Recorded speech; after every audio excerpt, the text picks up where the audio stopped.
After Fidel Castro's death in 2016, President Obama tweeted, "History will continue to record and judge the enormous impact of this particular figure."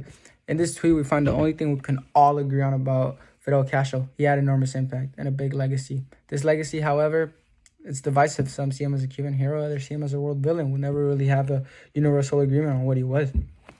But personally, after close and extensive research, I've concluded that Fidel Castro was an intelligent and successful but very cruel authoritarian dictator who excelled and enhanced the lives of Cubans, yes, but he also suppressed them of many rights and many freedoms and rights.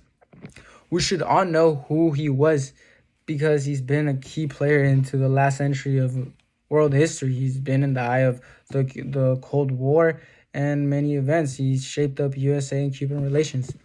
In order to see who he was and what he's left behind, we'll first look at his childhood and rise to power, what he stood for then. Next, we'll look at his time as prime minister from 1959 to 2008. And then we'll see what he left his brother Raul Castro with to deal with. So it all started August 13th, 1926 in the small village of Biran, where he grew up in the upper class. He grew up attending private schools and going to the University of the Havana, the most prestigious in Cuba. Here he studied law and ran for Cuban legislation under very democratic ideas. Yes, left-leaning, but they were democratic nonetheless. They weren't radical. He actually won this election, but got it fraudulently taken away by Batista and his group. This really upset him and really changed the chip on him and turned him a little bit more radical. He led the movement against Batista because he was just so obsessed with taking him off of power. He stormed the barracks, but was actually it was a big loss for him. He lost a lot of men. Fidel did, and then just because he was rich, he was able to be sent on exile to Mexico. Here, he spent 2 years plotting how to get back, and he decided to do so by boat. They spot him, though. They spot his boat, and they storm him off to the mountains. They corner them there and hope that he would just get lost there and never be heard from again. But no, he actually gains villager support and the towns nearby. So his numbers go from hundreds of supporters to thousands of supporters. And with the island already on their chaos under Batista, it becomes very attractive what Fidel stands for. He never really labels himself as a communist or a socialist during this time, though.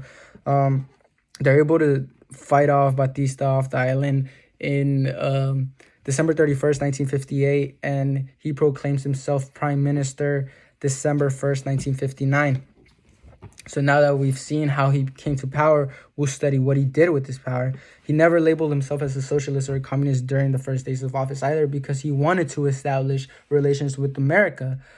But when he came to America, he wanted to meet with President Eisenhower, but President Eisenhower was playing golf. He would rather play golf and had to meet with his vice president instead.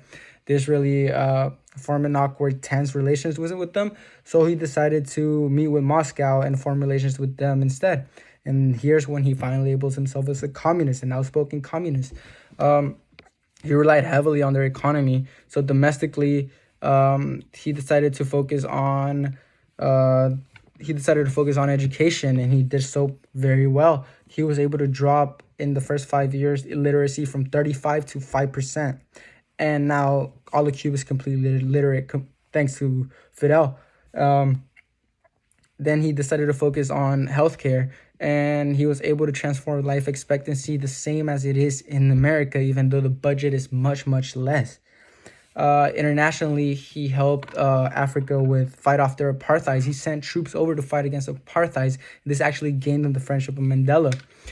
He did have all these good things, though, but he was very, very obsessed with power, that he would fight off the press. If he didn't like what you wrote, he would jail you, and he would kill political opponents, and you weren't able to speak against them, and he limited the access to government.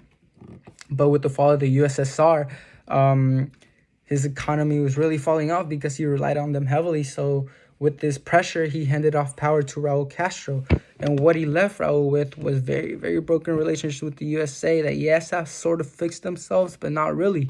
You can tour around Cuba, yes, but there's no economic relations there. He did leave him with the most doctors per capita in the world. Fidel did this under his healthcare system that he had. And he did leave him with good relations with communist allies and left-leaning such as China and all those other countries. Russia, they still maintain good relations. So we were able to study how he came from a Jesuit scholar to a revolutionary leader, and how he transformed his American and democratic ideologies into very socialist ones and eventually communist ones. And lastly, we've seen how the controversies around him are shaped and why they're shaped the way they are, and why he's a very divisive figure. In fact, the Prime Minister of Canada said, while a controversial figure, both Mr. Castro's supporters and detractors recognized his tremendous dedication and love for the Cuban people, who had deep, lasting affection for El Comandante. Whereas President Trump said, the brutal dictator is finally dead. And that's how divisive it is. Thank you. And it'll always be this way.